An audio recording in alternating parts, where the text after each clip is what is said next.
નમસ્કાર. ગુજરાતમાં double engine સરકારમાં તમામ વર્ગ વિસ્તારના લોકો હેરાન પરેશાન. ચારે તરફ અધિકારીઓનું રાજ, ઉઘાડી લૂંટ ચાલે છે, કમિશન સરકાર ચાલે છે. આજે ખેડૂતો આર્થિક રીતે પાયમાલ થયા છે, આત્મહત્યા કરવા માટે મજબૂર થયા છે અને ખેડૂતોના દેવા સંપૂર્ણ માફ થવા જોઈએ એવી માંગ ઉઠી છે. મોંઘું શિક્ષણ લીધા પછી આજે યુવાનો બેરોજગાર છે, સરકારી ભરતીઓ નથી થતી, ચારે તરફ કોન્ટ્રાક્ટ આઉટસોર્સિંગ ને ફિક્સ પગારના નામે એનું શોષણ થઈ રહ્યું છે.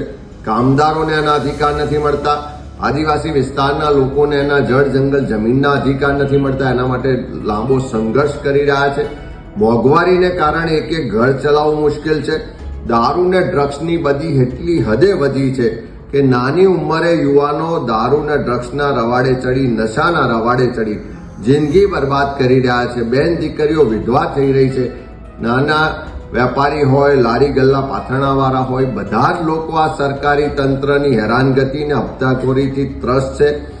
નાના ગરીબ લોકોના ઘરો પર બુલડોઝર ચાલે છે, પણ પૈસાદાર ઉદ્યોગપતિઓના દબાણો હટતા નથી.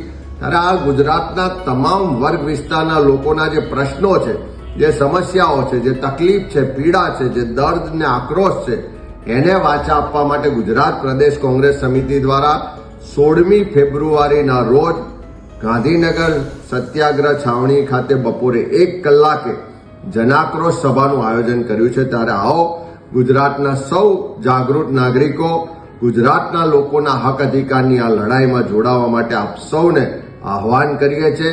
16 ફેબ્રુઆરી બપોરે 1 વાગે સત્યાગ્રહ છાવણી ગાંધીનગર જનાક્રોશ સભા.